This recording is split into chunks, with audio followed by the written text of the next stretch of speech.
आज का जो टॉपिक होने वाला है दोस्तों, वो होने वाला है एसएससी एमटीएस की स्ट्रेटजी। फुल स्ट्रेटजी के बारे में हम लोग बात करेंगे, कैसे एग्जाम क्रैक करना है, क्योंकि इस बार सिलेबस ही बिल्कुल ही बदल चुका है। तो सभी लोग जो कोई सीजीएल और सीएचएसएल भरते थे उनके लिए भी काफी आसान नहीं होगा क्रैक कर पाना। आपको पता होगा एसएससी 3 एग्जाम जो कि लेती है, सीजीएल, सीएचएसएल और एमटीएस, ये तीनों सभी लगभग सभी एग्जाम सभी लोग भरते हैं। तो इसमें कंपटीशन काफी बढ़ जाता है हर एक पोस्ट के लिए, चाहे वो एमटीएस क्यों ना हो, क्योंकि इसमें वो वाले बच्चे भी आ जाते हैं जो कि सीजीएल और सीएचएसएल दे रहे होते हैं।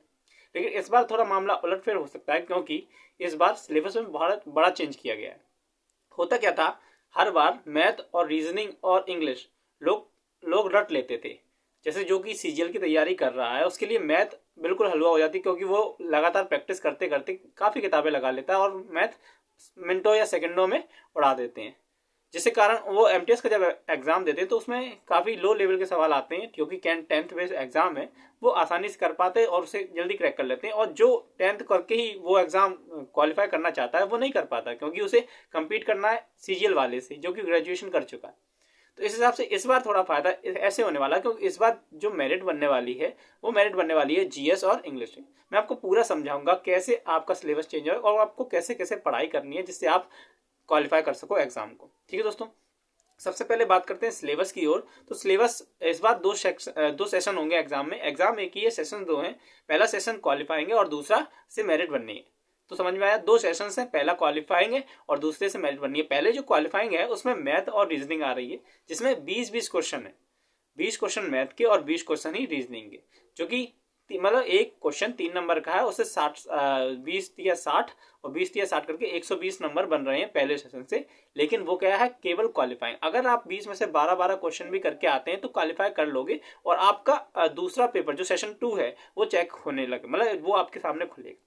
ठीक है दोस्तों, तो पहले सेशन के लिए 45 मिनट का समय है आपके पास। 20-20 क्वेश्चन मतलब 40 क्वेश्चन के लिए 45 मिनट का समय है। तो आप उसमें से आराम से 12-12 क्वेश्चन कर सकते हो मेरे ख्याल से, तो आप क्वालिफाई कर पाओगे सेशन 2 के लिए। ठीक है, जब आप सेशन 2 में पहुंचोगे, वो क्वालिफाई कर लिया, उसे छोड़ दो, अब उसका कोई यूज ही नहीं है। यूज है आप किसका, जीएस का और इंग्लिश का। ये दोनों ही चीज बहुत इंपॉर्टेंट होने वाली है इस बार के एमटीएस की मेरिट के लिए, क्योंकि दोस्तों जीएस आपको पता होगा एसएससी कितनी टेढ़ी पूछती है।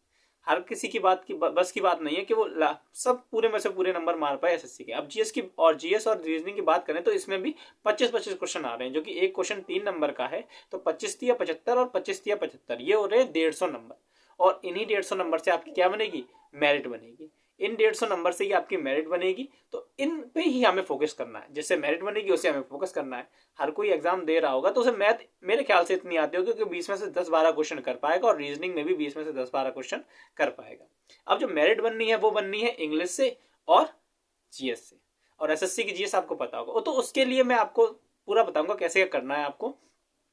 इंग्लिश के लिए आपको प्लेन टू पैरामाउंट पढ़नी है। मेरे चैनल पे भी इसकी प्लेलिस्ट बनी है, काफी वीडियोस पढ़ी हैं, तो आप उससे जाके पढ़ सकते हो। ठीक है दोस्तों, जीएस के लिए आपको एसएससी की ब्लैक बुक आती है, मैं इधर शो कर दूंगा आपको। एसएससी की ब्लैक बुक आती है, वो आपको पढ़नी है पूरी। उसमें सारे ही प्रीवियस जितने भी एसएससी के पूछे जा चुके हैं वो कवर करा चुके हैं।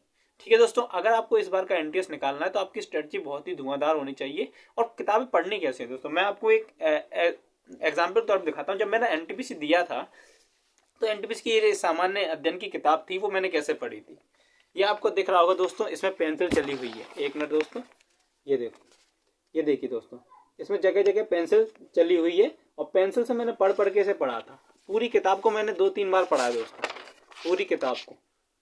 तो मेहनत तो चाहिए दोस्तों, मेहनत चाहिए। इसमें उल्टा दिखाई दे रहा है, लेकिन आपको मैं दिखा दूंगा, शो कर दूंगा वीडियो पे कि कैसे पढ़ी जाती है। तो पेंसिल से लाइन कर करके मैंने किताब पढ़ी थी। अगर आप किताब लेना चाहते हैं तो सबसे बढ़िया किताब से पढ़ाई होती है।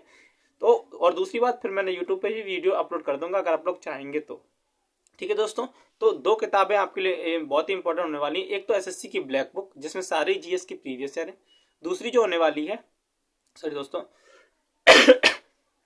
दूसरी जो किताब होने वाली है वो होने वाली है इंग्लिश के लिए प्लेन टू पैरामाउंट, क्योंकि उससे बाहर नहीं जाएगा। और बस उसको पढ़ने के बाद, जैसे आपके पास 60 दिन का समय है, अप्रैल में एग्जाम का नोटिफिकेशन मतलब कहा है एसएससी ने कि अप्रैल में एग्जाम लेगी एमटीएस का। तो 2 महीने में आप 2 किताबें पढ़ सकते हो मेरे ख्याल से। तो ये अगर आप मेहनत कर रहे हो ठीक ठाक तो आपको पढ़नी भी चाहिए, क्योंकि नौकरी आजकल आपको पता है कैसा खेल हो गया। तो अब 2 महीने में 2 किताबें आप पढ़ने के बाद आप जब प्रैक्टिस सेट लगाओगे तो आपके अच्छे नंबर बनेंगे। फिर आपको वहां से गलतियां पता लगेंगी कि मेरी कहाँ कमजोरी है, उसे आप दोबारा पढ़िए जिससे आपका स्कोर बूस्ट होगा। तो समझ में आया पूरा खेल कैसा है दोस्तों। पहला जो सेशन है वो क्वालिफाइंग है, जिसमें मैथ और रीजनिंग आ रही है, जो सबको 10-10 12-12 क्वेश्चन कर पाएंगे, उसमें कोई दिक्कत आने नहीं वाली। नॉर्मली जिसने भी कंपटीशन की तैयारी करी होगी तो वो 10-10 12-12 क्वेश्चन कर पाएगा। और दूसरा जो सेशन है वो मोस्ट इंपॉर्टेंट होने वाला है, जो कि जीएस और इंग्लिश का। तो इंग्लिश भी बहुत से जो एसएससी के एस्पिरेंट होते हैं उन्हें काफी अच्छी आती है, तो इंग्लिश में तो 25 में से 25 मार सकते हैं, लेकिन जीएस में नहीं मार सकते। तो आपका जो प्लस पॉइंट हो आप उस पर तैयारी कीजिए, और जो माइनस पॉइंट हो उस पर भी तैयारी करिए, ताकि उसे आप अच्छा कर सके। ठीक है दोस्तों, ये पूरी स्ट्रेटजी थी कैसे आपको एसएससी एमटीएस क्वालिफाई करना है। अगर आपको पर सेक्शन वाइज बताना है, जीएस का, इंग्लिश का और मैथ का भी, अगर जिसको नहीं आती है मैथ और रीजनिंग, तो मैं भी उसके लिए भी वीडियोस बना सकता हूँ। अगर आपको ये वीडियो पसंद आई है तो वीडियो को लाइक कर दें दोस्तों, और चैनल को सब्सक्राइब कर लें, ताकि लगातार मैं आपके लिए अच्छे कंटेंट लाता रहूँ। जय हिंद, जय भारत, धन्यवाद।